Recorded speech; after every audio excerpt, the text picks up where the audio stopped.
Welcome in life with Jesus. खुदावंद के जिंदा पाक कलाम में से आज हम रूह के फलों के बारे में देखेंगे कि रूह के कितने फल हैं और रूह के फलों का हमारी जिंदगी में होना कितनी अहमियत रखता है। खुदावंद के जिंदा पाक कलाम में गिलतियों उसका 5 बाब 22 और 23 आयत में यूं मरकूम है, मगर रूह का फल मोहब्बत, खुशी, इत्मीनान, तहम्मुल, मेहरबानी, नेकी, ईमानदारी, हिलम, परहेजगारी है।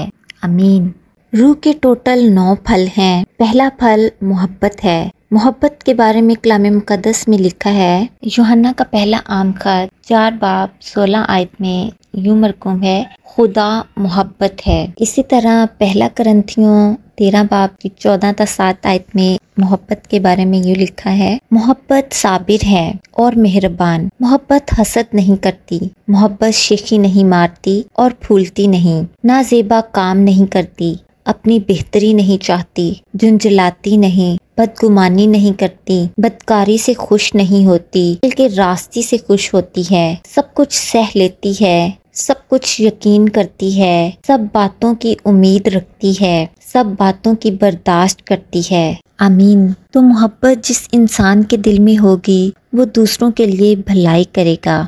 आए हम देखें हमारा मोहब्बत का मंबा कौन है। यूहन्ना की अंजील 3 बाब 16 आयत में यूं मरकूम है, क्योंकि खुदा ने दुनिया से ऐसी मोहब्बत रखी कि उसने अपना इकलौता बेटा बख्श दिया, ताकि जो कोई उस पर ईमान लाए हलाक ना हो बल्कि हमेशा की जिंदगी पाए।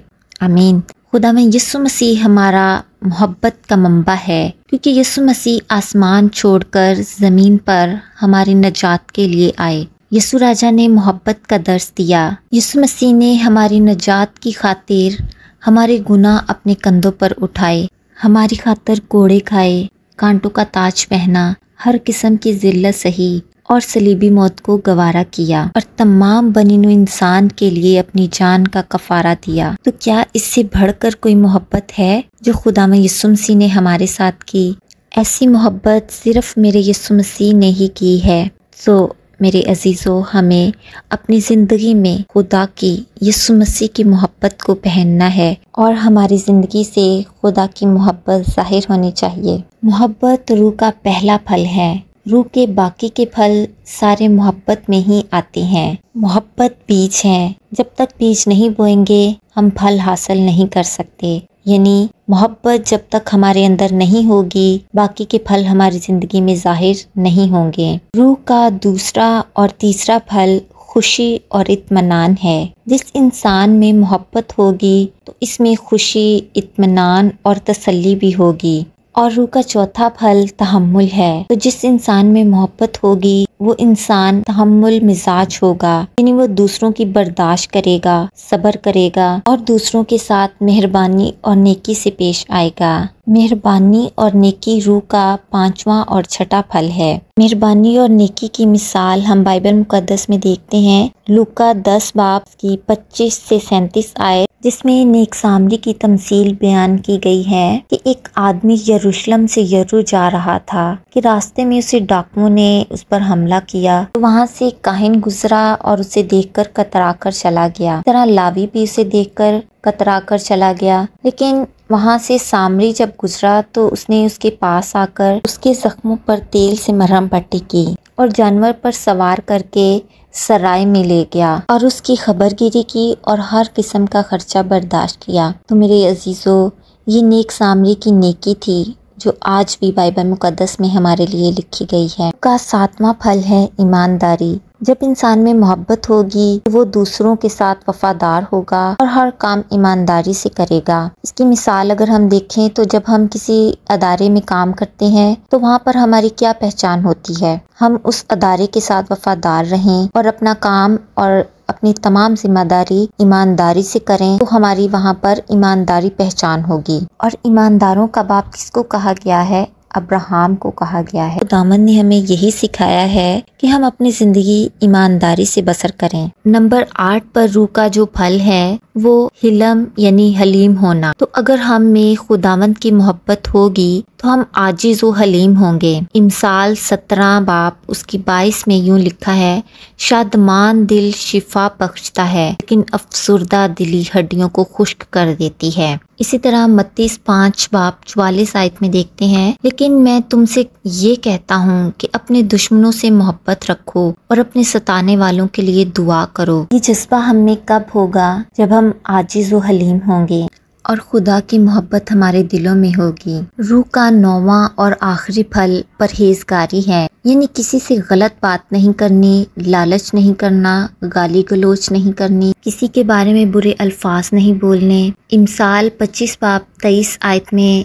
यूं लिखा है, शमाली हवा मी को लाती है और गीबत को जुबान तुर्श रोई को। इसी तरह इमसाल 16:28 में लिखा है, कचरो आदमी फितना अंगेज है और गीबत करने वाला दोस्तों में जुदाई डालता है। तो बाइबल हमें बता रही है कि हमें गीबत से बचना है, क्योंकि गीबत इंसान में गरूर और झगड़ा पैदा करती है और दोस्तों में जुदाइयां डालती है। सो परहेजगारी ये है कि हमें हर गलत चीज से दूर रहना है, हमें अपने दिलों को साफ करना है, गीबत और फितना अंगेजी से बचना है और यसू और कलाम में रहते हुए दूसरों से बात करनी है, यानी हमारे बोलचाल से खुदा का जलाल जाहिर होना चाहिए। ऐ मेरे अजीजों, में मोहब्बत को अपनी जिंदगी में पहनना है, क्योंकि खुद खुदा मोहब्बत है और बाइबल में मरकूम है, गर्ज ईमान उम्मीद मोहब्बत ये तीनों दायमी हैं, मगर अफसल इनमें मोहब्बत है। क्योंकि अगर हम में मोहब्बत होगी तो दुनिया की कोई ताकत हमें गुमराह नहीं कर सकती। मरकस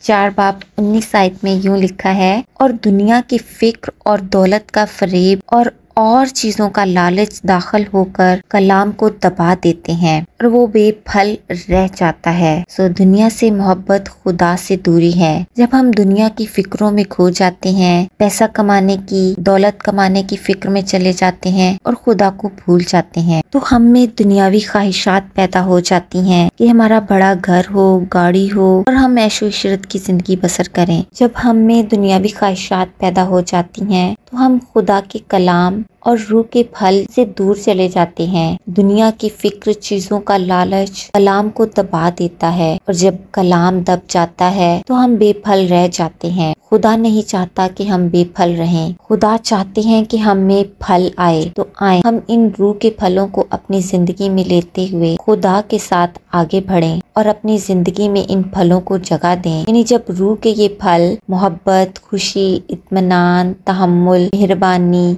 नेकी, ईमानदारी, हिलम, परहेजगारी हमारे अंदर होंगे तो हमारी रुकी बरकत और बंद दरवाजे खुल जाएंगे। खुदावंद हमें बेशुमार नेमतों और बरकत से नवाजेंगे और इब्लीस हमारे करीब भी नहीं आएगा, क्योंकि इन रूह के फलों से हम खुदा में मजबूत होंगे और खुदावंद हमें जोर और ताकत देगा कि हम इब्लीस का मुकाबला कर सकें। आए हम अपने आप को, अपने घराने और अपने खानदानों को ईमान में मजबूत करें और खुदा में कायम बनाएं, क्योंकि ये कलाम ही है जो आखिरी ज़माना में हमारे साथ होगा। खुदावंद हमें इस कलाम पर अमल करने की ताकत दे और अपनी ज़िंदगी पर नज़र करें कि क्या रूह के ये 9 फल मेरी ज़िंदगी में हैं और खुदावंद हमें इस कलाम के वसीले बरकत दे।